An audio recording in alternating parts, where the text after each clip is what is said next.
untuk berbangga atas kurniaan Allah. Bukan berbangga atas kelebihan diri, berbangga atas kurniaan Allah. Sebagaimana firman Allah Ta'ala, wa amma bi ni'mati rabbika fahaddits. Maka ada pun nikmat Allah Ta'ala, maka hendaklah kamu ceritakan, kamu sebutkan, dan akan berbangga dengannya atas pilihan yang Allah Ta'ala berikan kepada kita. Alhamdulillah, dalam tempoh 10 terakhir Ramadan yang kita mulakan pada malam ke-20 sehingga malam ke-29, kita telah penuhi dengan berbagai program-program kerohanian, berbagai pengisian-pengisian yang telah dilakukan oleh Nabi Sallallahu Alaihi Wasallam. Semua ini bertujuan untuk menjadikan kita lebih dekat dengan Allah, lebih hampir dengan Allah.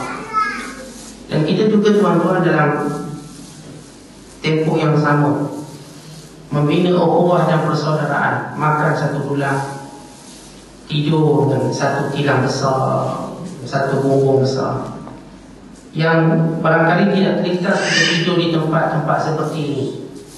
Dan selama ini barangkali di rumah kita tidur secara privasi, atas tilam, secara individu. Tiba-tiba di sini tuan-tuan kita tidur secara berjemaah. Kita tidur secara beramai-ramai, tanpa sedikit pun merasakan darjat kita akan jatuh, atau tanpa sedikit pun kita rasa ada perbezaan antara kita dengan saudara-saudara kita. Dan kita mendapat kekuatan jemaah ini untuk bangun solat malam. Saya yakin kalau kita bersendirian dan di rumah kita tak mampu bangun. Kita mendapat semangat kawan-kawan kita, dan kawan-kawan kita mendapat semangat kita. Kita mendapat semangat para ustaz, dan ustaz mendapat semangat kita semua. Artinya di setiap keberkatan berjemaah yang disebut oleh Nabi Sallallahu Alaihi Wasallam, al-jama'atu rahmah wal furqatu adab. Berjemaah itu satu rahmat, dan berpecah itu satu adab.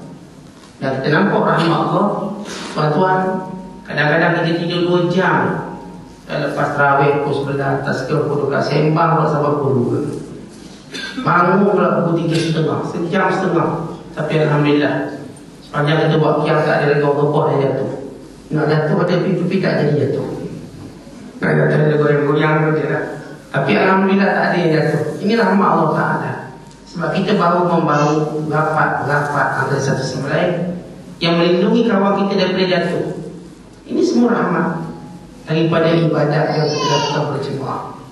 Jadi tuan-tuan, jemaah memang satu kekuatan kita. Di saat kita lemah untuk beribadat, mana mungkin kita bersendirian mampu etika syurani, mana mungkin dengan lemahnya roh ibadat kita. Mana mungkin tuan-tuan kita boleh tidur sedikit, dan mana mungkin kita mampu makan berkongsi. Yang kadang-kadang kawan kita dia tahu banyak oleh kita, dan kadang-kadang ada benda yang kita nak makan tak jam, tak sempat. Tetapi kita boleh melakukannya dengan berjemaah, sehingga kita merasakan kenikmatan. Dan semua kita disebut sepakat, tak ada pada nikmat daripada kita makan sahur. Walaupun puasa tuan-tuan, biasanya orang makan sahur tak ada orang selera. Tapi di sini kalau keberkatan jemaah, sahur berselera, saya tengok nambah 2-3 kali. Dan dia pula berubah tempat, sebab saya dah habis pergi sana pula, tolong habis kawan. Yang ini semua adalah rahmat di sebalik kita berjemaah. Melakukan ibadat berjemaah, tuan-tuan semua memang banyak kelebihan. Dan kita juga berbulan-bulan Ramadan mendengar bacaan imam lebih banyak, mendengar bacaan Quran lebih banyak. Yang tak mungkin kita dapat dengar bacaan-bacaan itu pada bulan ini. Alhamdulillah, dengan kita letak musah dia dapat, kita dah habis hampir masuk juzuk yang ke-11. Artinya 11 juzuk kita dengar tuan-tuan. Itu dah cerita kita baca sendiri. Ustaz kita bergila-gila baca 11 juzuk kita dengar. Ini satu jumlah yang banyak.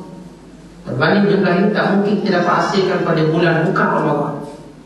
Akhirnya semua keberkatan yang saya katakan, perkara-perkara yang patut kita menjadikan ini satu kebanggaan kita atas nama anugerah Allah.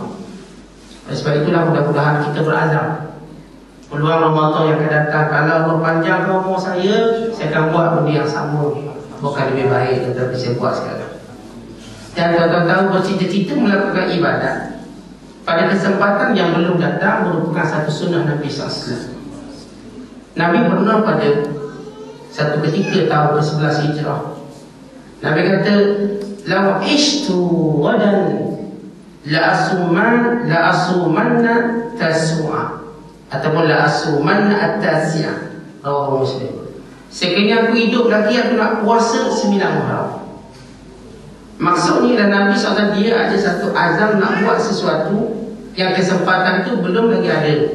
Kalau ada, dan kita pun sama, kalau lah Allah panjangkan kita Ramadan akan datang tuan-tuan, kita nak buat benda yang sama. Kita nak i'tikaf, kita nak baca Quran, dengar imam baca Quran, kita nak salat berjemaah, kita nak dengar majlis ilmu. Alhamdulillah tahun ni kita patang 2 kitab. Saya ingat ni tahun paling banyak kita patang kitab. Sebab tahun lepas pun 2 kitab, tapi salah satu kitab tu lebih pada bedah kitab, bukan belajar secara detail. Tahun ni alhamdulillah kitab pertama Imam Hadis Muhasibi dari kulit ke kulit, dan kitab kedua kita Imam Al-Ghazali Ayyuhal Walad dari kulit ke kulit. Alhamdulillah kita berjaya menghabiskannya. Maka semua ini merupakan buah tangan yang kita bawa balik selepas kita i'tikaf di bulan Ramadan. Ini buah tangan yang amat-amat bernilai, yang insya-Allah akan menjadi saksi di hadapan Allah. Inilah kesungguhan kita untuk menjadi baik, inilah kesungguhan kita untuk menjadi hamba Allah, dan inilah kesungguhan kita bagi mencapai ketakwaan dalam melaksanakan ibadah puasa. Dan saya doakan untuk saya dan tuan-tuan sekalian, semoga segala rukuk, segala sujud, segala doa, segala bacaan Quran, puasa kita, sahur kita, berbuka kita, membaca dan menuntut ilmu kita, semuanya Allah Ta'ala letakkan pada neraca timbangan di hari akhirat kelak. Diberatkan bahagian kebaikan kita. Kita bertemu dengan Allah dengan mengharungi kehidupan dunia yang tak berapa hari ini tuan-tuan, menuju ke alam abadi dengan penuh kebahagiaan. Roh yang diseru oleh Allah, ya ayyatuhan nafsul mutmainnah, wahai jiwa yang tenang, irji'i ila rabbiki radiyatan mardiyah, pulanglah kepada Tuhanmu dengan diredai, dengan meredai dan diredai. Fadkhuli fi ibadi, masuklah kamu dalam kelompok hamba-hambaku yang terpilih. Wadkhuli jannati, dan masuklah syurga. Semoga kita mendengar semua ini yang memanggil wahai roh yang tenang, dan kita mendapat anugerah roh yang tenang, yang mutmainnah, yang kembali pada Allah dengan redha dan diredai. Masuk dalam kelompok hamba Allah terpilih di kalangan para nabi, para syuhada, para salihin, para ulama, amilin, dan sekaligus masuk dalam syurga. Inilah apa yang kita cita-citakan, insya-Allah. Mudah-mudahan semangat kita berterusan sehingga Ramadan akan datang, dan insya-Allah juga sebagai ibadah yang kita boleh sambung terus walaupun Ramadan sudah tamat. Kita mesti cuba melakukan sebagai ibadah seperti menuntut ilmu, membaca Quran, yang kita boleh teruskan. Termasuk puasa sunat, kita ada ruangan untuk berpuasa 6. Cuba untuk mendapatkan kelebihan yang disebut oleh Nabi SAW, man sama Ramadan summa atba'ahu sittan min Syawal faka'annama sama dahra kullahu.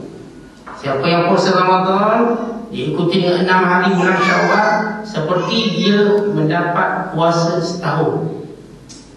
Dapat puasa setahun sudah apa? Pahala. Wallahu a'lam bishawab. Assalamualaikum warahmatullahi wabarakatuh.